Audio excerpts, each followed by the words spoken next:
Gus, gimana Gus hasil laporan tadi di Polres Jakarta Selatan? Terima kasih. Barusan saya mendampingi Om Didi, ya, dengan didampingi lawyer Bang Nurbek.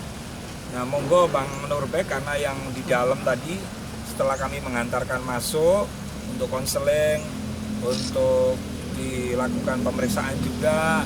Nah, hasilnya seperti apa dari dalam? Silakan Bang Nurbek untuk menyampaikan ke teman-teman media. Silakan. Ya, tadi saya sudah menghadap ke Lantas untuk melaporkan terkait kecelakaan yang terjadi kepada Mas Didi dan driver Grab. Namun ini belum bisa diproses karena kita diminta untuk bisa menghadirkan pihak driver Grab yang mengalami kecelakaan, Yang nabrak Pak Didi. yang nabrak Pak Didi, untuk nanti selanjutnya akan diusahakan dari pihak polisian ini membantu pemerintah untuk mengcover semua apa yang menjadi kerugian pada korban kecelakaan. Apabila nanti untuk selanjutnya setelah ini diurus, barulah kita bisa memberikan laporan-laporan yang lain, termasuk kita memanggil pihak manajemen Grab untuk bertanggung jawab selanjutnya dan memperbaiki manajemennya, itu yang penting.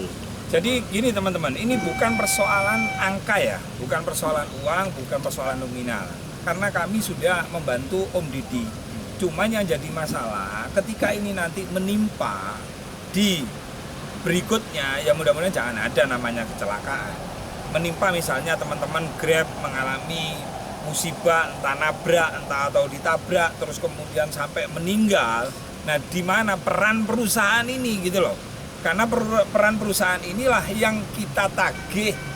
Karena perusahaan ini perusahaan besar, nggak boleh urusan kecelakaan hanya dibiarkan semata kepada pengguna jasa, baik itu sopirnya, driver online-nya, maupun lawannya, orang lain. Nah, Om Didi ini kan orang lain, tiba-tiba diam ditabrak, lalu kemudian bagaimana tanggung jawab perusahaan ini kepada anggotanya maupun kepada yang ditabraknya, seperti itu. Jadi ini dalam rangka jangka panjang, karena tidak menutup kemungkinan itu akan menimpa teman-teman media atau masyarakat lainnya atau sopir Grabnya. Jadi kita mengedukasi semua bahwa perusahaan besar tidak boleh tutup mata, jangan hanya diperas tenaganya, uangnya diambil, terus keuntungan dinikmati semata, tapi ketika mengalami, karena ini berkaitan yang ada di jalanan. Yang namanya orang itu ada di jalanan, pasti resikonya akan ada musibah atau apapun ada di jalan. Ya. Jadi bukan persoalan angka ya. Jadi saya meminta kepada korban driver Grab yang mengalami kecelakaan maupun koordinator Grab di wilayah Lebak Bulus maupun di Pondok Pinang maupun satgas dari manajemen Grab untuk segera menghubungi saya sebagai lawyer pendamping Pak Didi untuk sama-sama kita menghadap ke Polres Jakarta Selatan. Dan ini tujuan kita baik dan dari pihak kepolisian juga baik karena ingin membantu, bukannya untuk mempersulit.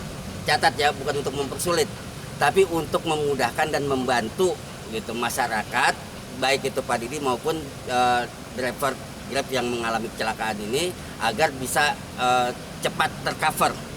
Manajemen Grab kan juga belum tahu nih permasalahannya, tapi kemarin kan sudah menyampaikan ternyata dari pihak Grab itu, oh perusahaan ini seperti ini cara penanganinya.